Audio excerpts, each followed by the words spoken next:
Mudanças climáticas em Florianópolis, uma perspectiva oceanográfica. Esse documentário foi feito para a disciplina de prática de extensão da oceanografia na UFSC. Na praia do Morro das Pedras, situado no município de Florianópolis, é notável as consequências que a ocupação urbana tiveram na morfologia praial da região. As casas. O papel deste projeto é entrevistar moradores e especialistas e tentar entender o papel que as mudanças climáticas têm em todo esse assunto. Assim entrevistamos Eugênio Luiz Gonçalves, morador do Morro das Pedras.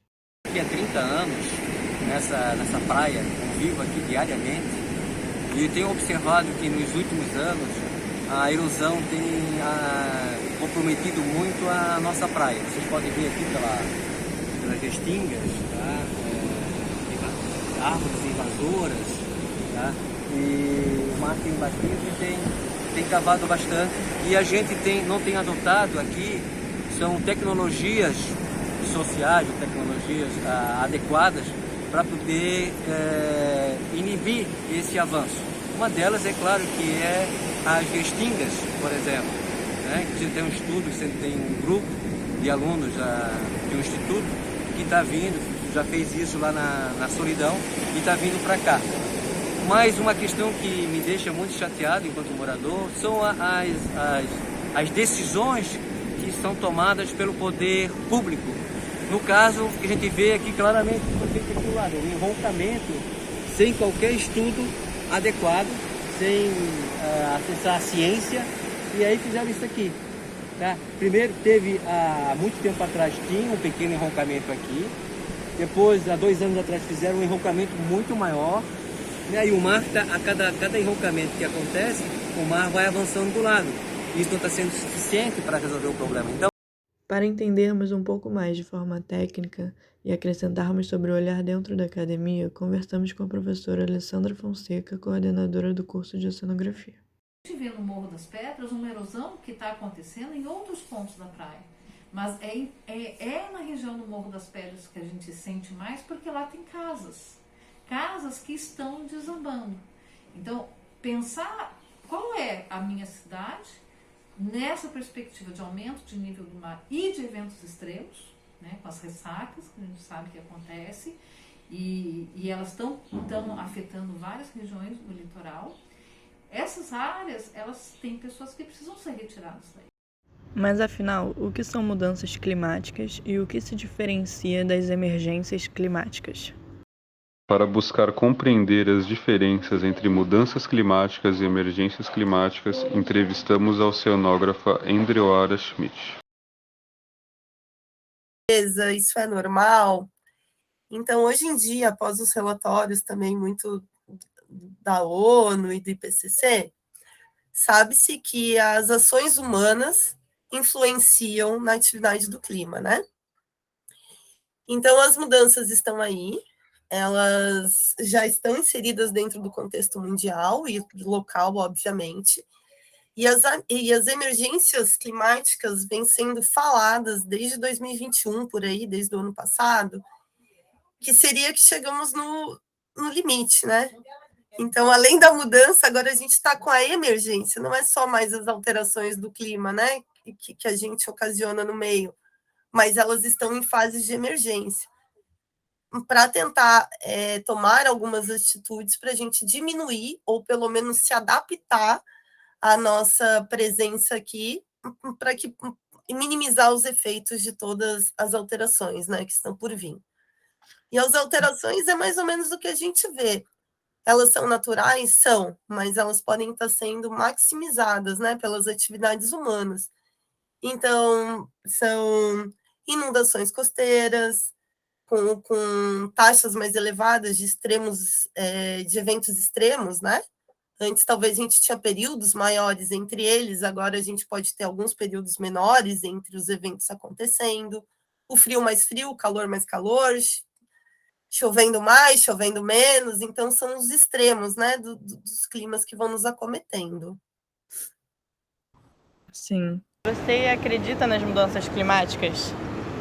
correto, não dá para não dizer que não existem, né, as alterações climáticas. Isso, além do homem que provoca isso, também tem a própria natureza que ela faz as suas transições, e isso é milenar. Já teve aqui, o mar já bateu muito lá no ambiente, e hoje ele recuou, e assim, ou o homem se adapta, né? O homem ele identifica o que está acontecendo com a natureza, e aí adota as medidas adequadas para poder inibir o que está acontecendo, ou nós vamos perder muitas das praias que nós temos aqui na nossa cidade. Mudanças climáticas é um dos fatores aos quais pode-se aumentar a intensidade da radiação solar.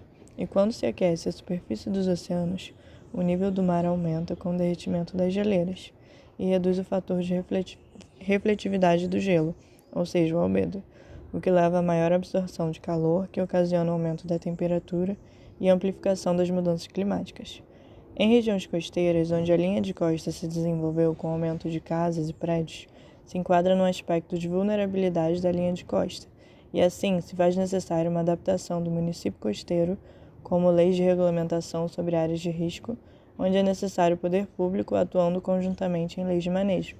Na imagem, onde conseguimos ver uma praia que tem uma faixa de areia grande e tendo ecossistema de restinga, manguezal ou pântano, percebemos que com o aumento do nível do mar ocorre uma espécie de proteção para o avanço desse nível do mar, não derrubando casas e prédios.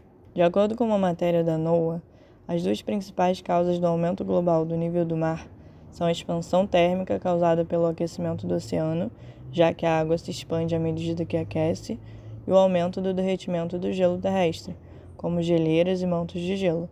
O oceano está absorvendo mais de 90% do aumento do calor atmosférico associados às emissões da atividade humana. Com o aquecimento contínuo dos oceanos e da atmosfera, o nível do mar provavelmente aumentará por muitos séculos a taxas mais altas do que as do século atual. Mas afinal, como o derretimento da Antártica influencia o clima do sul do Brasil? Para descobrir, entrevistamos o climatologista e pesquisador Francisco Aquino. Primeiro, a Antártica, por ter a maior massa de gelo do planeta Terra, ela já sinaliza para nós, no entorno dela, derretimento de geleiras, principalmente da região da Antártica Marítima, né? Desprendimento de plataformas de gelo. A Antártica, na última década, especialmente nos últimos 5 anos, teve variabilidade na extensão do gelo marinho muito grande. Isso é, uma hora cresceu e outra hora recuou muito rapidamente. E isso disparou fenômenos meteorológicos no hemisfério sul, inclusive no sul do Brasil.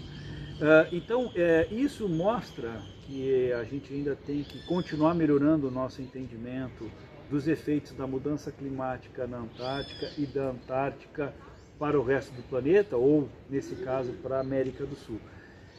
Então, resumindo, né, a mudança climática ela é detectada na Antártica, na periferia, com o aumento da temperatura, com a intensificação das tempestades, com a intensificação dos ventos de oeste que circundam a Antártica, com a velocidade e interação da circulação oceânica, com águas mais aquecidas no entorno, né, do continente antártico, e muito recentemente, isso é dos últimos 2, 3 anos para cá, com a intensificação das ondas de calor na Península Antártica, e agora, 2022, a onda de calor no Planalto Polar ou no Planalto da Inacessibilidade. Isso são exemplos que o forçamento do balanço de energia global está conseguindo provocar, vamos dizer assim, a região mais inóspita, mais isolada, mais fria. Em relação à conscientização, o que pode ser feito? A comunidade percebe o que está ocorrendo? Existem estratégias de mitigação. O carbono azul, que são as áreas úmidas marinhas, como manguezais, as marismas, as pradarias marinhas, elas têm uma capacidade de absorver o CO2 atmosférico e de segurar esse carbono nos seus sistemas de raiz e no solo. Então é uma vegetação muito importante para esse enfrentamento desse quadro de mudança climática.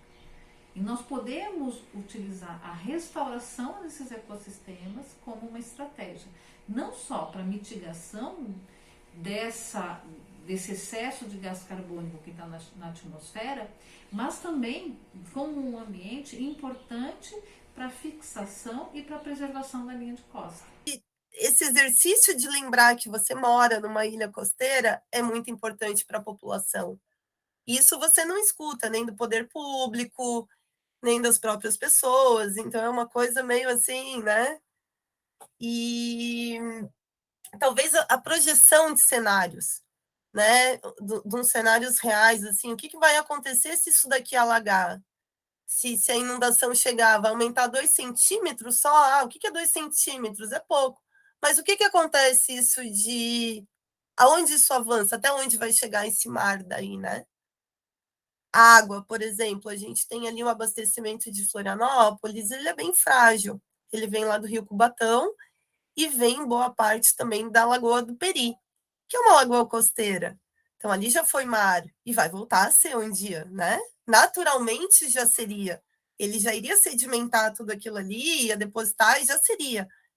Com a nossa influência dentro de uma situação de mudança climática e emergência climática, a gente, quanto tempo nós vamos acelerar esse processo? O que a gente faz é acelerar o processo que seria natural. O ano passado houve uma alteração nessa legislação, né, naquela questão de passar a boiada, e essa flexibilização favoreceu o uso dessas áreas de restinga que eram preservadas aqui na ilha. Uma dessa é aqui no sul da ilha, na região dos Açores, e outra, você hoje chega ali na praia, no Morro das Pedras, que está com um processo erosivo chocante, né? A gente está vendo as casas caindo, e vocês vão olhar do lado dessas casas que estão caindo, um prédio que foi recém-licenciado sendo implantado. Então não tem a coerência. Então a gente precisa ter essa coerência e olhar para o nosso ambiente, que é uma ilha, né? Grande parte do município de Florianópolis é uma ilha, mas a gente tem todo o litoral de Santa Catarina e o litoral do Brasil, estamos falando de 8.000 quilômetros de costa, que estão sofrendo de alguma forma com as mudanças climáticas e com o aumento do nível do mar.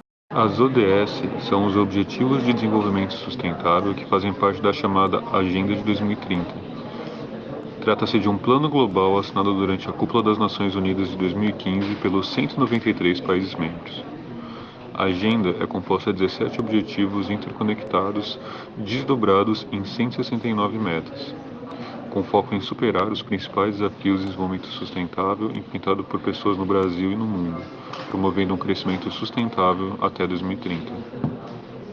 Falamos de mudanças climáticas, sociedade e conscientização, falamos de 3 ODSs. Elas são ODS 11, Cidades e Comunidades Sustentáveis, tornar as cidades e os assentamentos humanos inclusivos, seguros, resilientes e sustentáveis.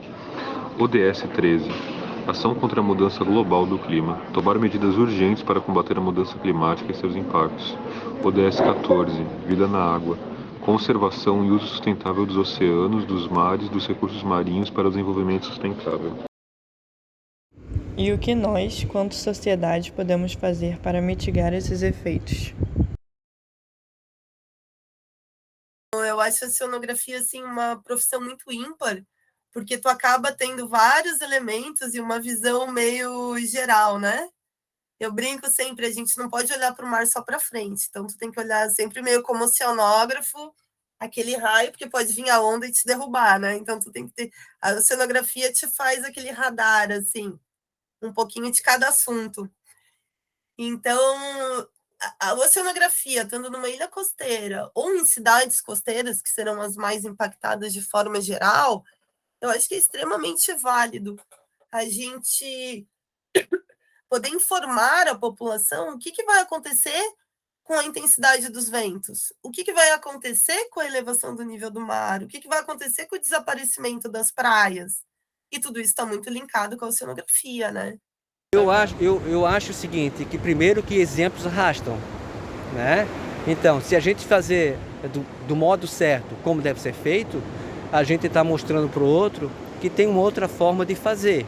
E se outros enxergar, a gente, quem sabe, também começa a fazer um círculo virtuoso nesse processo, de como ser uma pessoa que contribua, né, para a existência dela aqui, contribua não só com ela, mas também com o outro, que acho que é fundamental. E o outro tem que contribuir também com a gente, tem que ter essa parcela. Então eu acho que é isso que a gente tem que ser feito aqui, como fundamental, como ser humano. fazer a nossa parte, servir de exemplo. É o que nós fizemos no Conselho Comunitário. Nós temos energia limpa, nós vamos aplicar agora reuso da água, nós estamos fazendo uma nova fossa para poder fazer com que ela trabalhe adequadamente, né? E acho que é isso, né? Acionamos aqui o Ministério Público para que não permita uma devastação que acontecer aqui, porque vai ter sérias consequências aqui para a gente. E nós temos que viver em equilíbrio, acho que esse que é o fundamento de tudo. Só tem um caminho para o enfrentamento de suavização ou de mudança do atual cenário de mudança climática com aquecimento global e eventos extremos. É com a sociedade, é com os indivíduos contribuindo, colaborando nas suas ações cotidianas e nas suas ações em coletivo. O que eu quero dizer? Quando nós vamos propor alterações para um município, para um bairro de uma cidade, a gente tem que contemplar não só o desenvolvimento, a melhoria de qualidade, etc., mas também a questão ambiental que está intimamente associada com a social.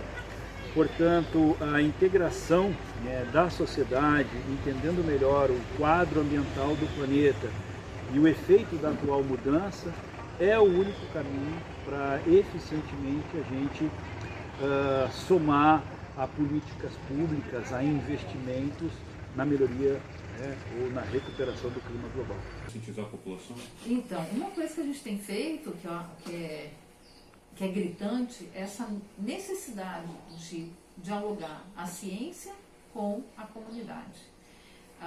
Porque como nós podemos usar um conhecimento qualificado, que é o que a ciência nos oferece, é informação de qualidade, é informação criada a partir de uma metodologia, né? Essa metodologia ela tem seus padrões, isso é muito importante. Então, quando a gente fala num debate qualificado, é poder trazer essa linguagem mais acessível para a linguagem da comunidade. Esse momento do plano diretor é um deles. A gente poder participar dessas audiências públicas que estão acontecendo, fazer vídeos, fazer informativos, tentar trazer numa linguagem mais visual possível temas que são temas complexos e que existe muito conflito. A questão da poluição também é um outro aspecto, né, para trazer. E a gente tem abordado muito esse trabalho, ou essa conexão, a partir do espaço escolar.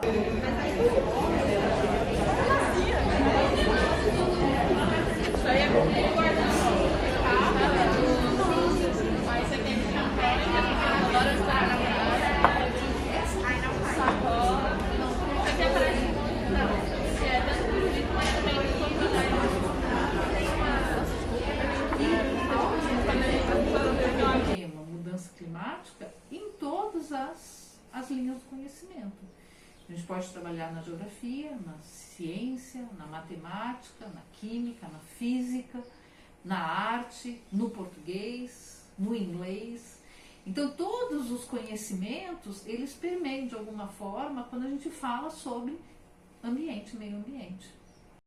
Durante a realização deste documentário, descobrimos uma associação que busca trazer o desenvolvimento sustentável ao Morro das Pedras, tendo em vista os mesmos valores que tentamos sintetizar nesse projeto. Não conseguimos pensar em uma maneira melhor de acabar com o nosso documentário do que expondo esse empreendimento. A horta começou em 2017, né? ou a CESA, né? E daí surgiu a ideia de um grupo de moradores para criar a horta. E em conjunto com a comunidade a gente fez acontecer. Então o objetivo dele é envolver realmente a comunidade. Vocês viram aqui que os canteiros, o projeto está andando e em breve a gente espera que possamos envolver realmente toda essa maravilhosa costa. Certo. Vocês reusam eletricidade, vocês produzem própria eletricidade? O CODEM pensando na sustentabilidade, né? A gente tem agora o energia solar, né?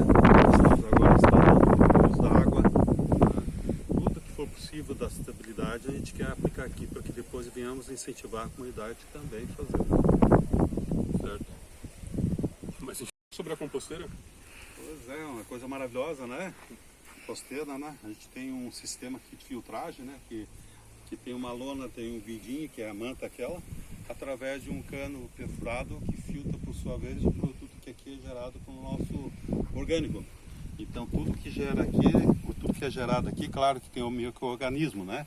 E daí ele vem o popular churume, que por sua vez se transforma no biofertilizante.